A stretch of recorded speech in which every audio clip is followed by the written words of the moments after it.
আজ বাংলাদেশের শপথ নেবে তারেক রহমানের নতুন সরকার। নিরঙ্কুশ সংখ্যাগরিষ্ঠতা নিয়ে 20 বছর পর বাংলাদেশের সরকার গড়তে চলেছে বিএনপি। প্রধানমন্ত্রী হিসেবে শপথ নিতে চলেছেন খালেদা জিয়ার পুত্র তারেক রহমান। জাতীয় সংসদ ভবনে শপথ কক্ষে শপথ গ্রহণ অনুষ্ঠান হবে। আর ইতিমধ্যেই শপথ নিয়েছেন নবনির্বাচিত সংসদ সদস্য এবং সংবিধান সংস্কার পরিষদের সদস্যরা। এখন আপনাদেরকে শপথ বাক্য পাঠ করানো হবে। আপনাদেরকে অনুগ্রহ করে দাঁড়িয়ে শপথ বা দৃঢ়ভাবে ঘোষণা করিতেছি যে আমি যে কর্তব্যভার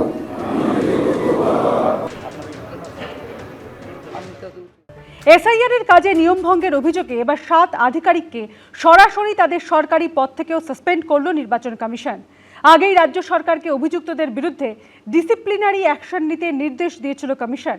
তবে রাজ্য সরকার কী পদক্ষেপ করেছে তা এখনো জানা যায়নি। বিধিভঙ্গের অভিযোগে কড়া নির্বাচন কমিশন।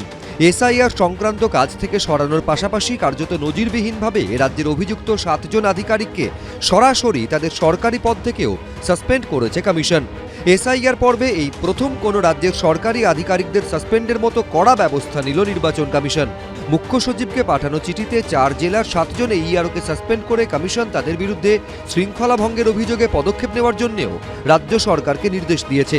এই নির্দেশ পাওয়ার পর রাজ্য সরকার কী পদক্ষেপ করছে তাও কমিশনকে জানাতে বলা হয়েছে।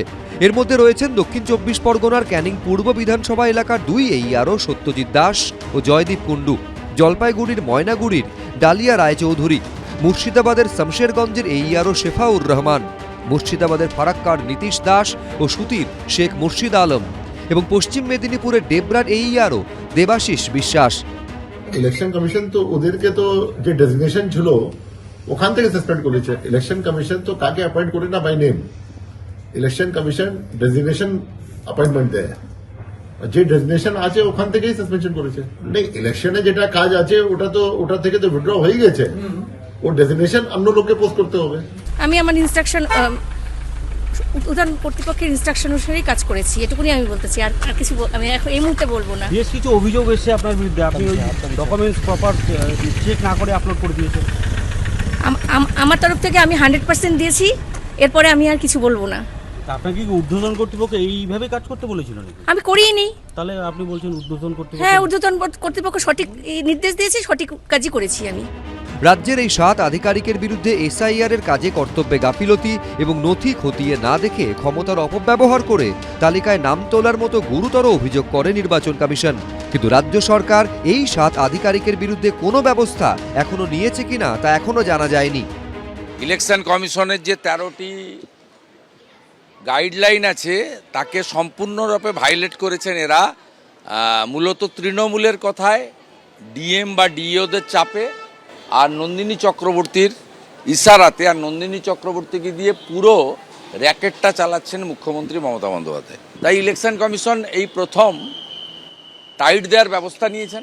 কত এইআরও আছে, তার মধ্যে 7টা কাকে ধরেছেন, একটা দায় দিয়ে দিয়েছে বোধহয় ভারতীয় জনতা পার্টি যে কাউকে আপনাকে সাসপেন্ড করতে হবে। তাই কতগুলো এইআরও আছে, ইআরও কত, সব সাব ডিভিশনে এতে সব জায়গায় ইআরও আছে, তাদের আন্ডারে এইআরও আছে, তার থেকে ধরেছে 7টাকে।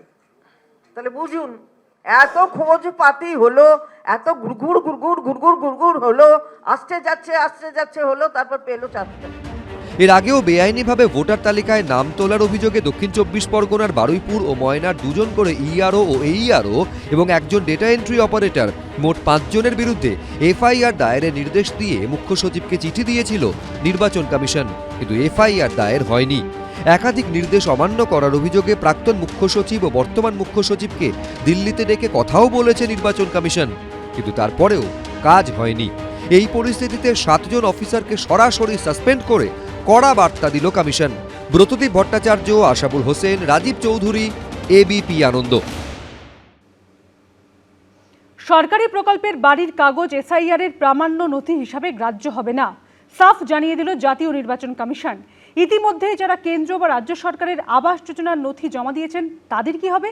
আর এদিকে শুনানির সময়ও শেষ, চূড়ান্ত ভোটার তালিকা প্রকাশের আগে এই নিয়ে তৈরি হয়েছে ধোঁয়াশা। এসআইআর এর শুনানি পর্ব শেষ।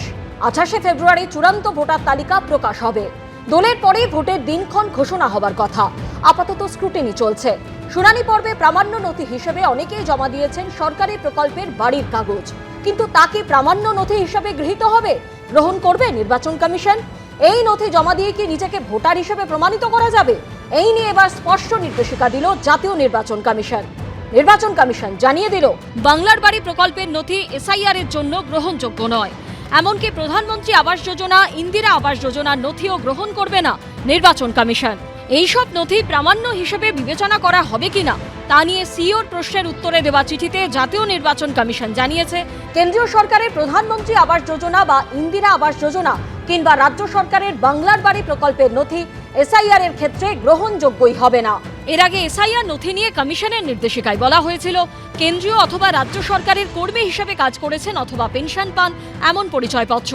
1987 সালের 1 জুলাইয়ের আগে ব্যাংক, পোস্ট অফিস, এলআইসি, স্থানীয় প্রশাসনের দেওয়া যে কোনো নথি, বার্থ সার্টিফিকেট, পাসপোর্ট, মাধ্যমিক বা তারপরে শিক্ষাগত যোগ্যতা সার্টিফিকেট, রাজ্য সরকারের উপযুক্ত কর্তৃপক্ষের দেওয়া বাসস্থানের শংসাপত্র, ফরেস্ট রাইট সার্টিফিকেট, জাতিগত শংসাপত্র, কোনো নাগরিকের ন্যাশনাল রেজিস্টার, স্থানীয় প্রশাসনের দেওয়া পারিবারিক রেজিস্টার, জমি অথবা বাড়ির দলিল। এছাড়া সুপ্রিম কোর্টের নির্দেশ অনুযায়ী পরিচয়পত্র হিসাবে আধার কার্ড দেখানো যাবে, তবে তা দেখিয়ে নাগরিকত্বের দাবি করা যাবে না।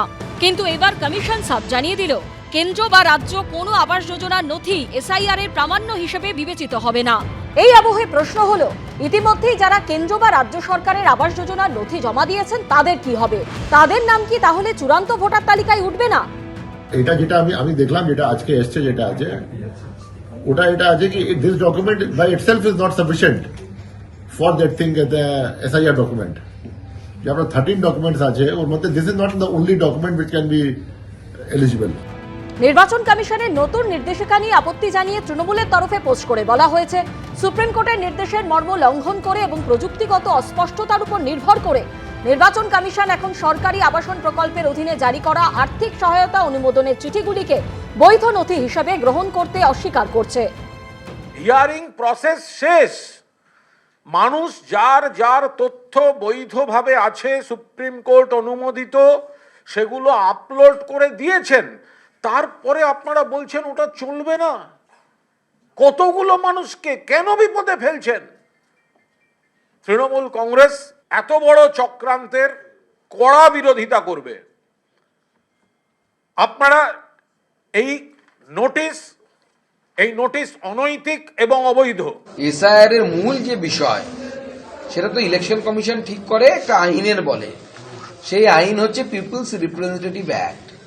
সেই পিপলস রিপ্রেজেন্টেটিভ অ্যাক্টে এটা স্পষ্ট বলা আছে যে তারাই ভোট দিতে পারবেন যারা ভারতীয় নাগরিক। এবার এই যে ডকুমেন্টগুলোর কথা বলছেন, এই কোনোটাই ভারতীয় নাগরিকত্বের প্রমাণ নয়, সেই জন্য হচ্ছে না। আর এরই মধ্যে নির্বাচন কমিশন সূত্রে খবর, শনিবার পর্যন্ত এ রাজ্যে 1,63,000 ভোটারের নাম তালিকা থেকে বাদ গেছে। অন্যদিকে শুনানিতে হাজিরা দেননি 4,98,000। রুমা পালের রিপোর্ট, এবিপি আনন্দ। এবিপি আনন্দ, এগিয়ে থাকে, এগিয়ে রাখে।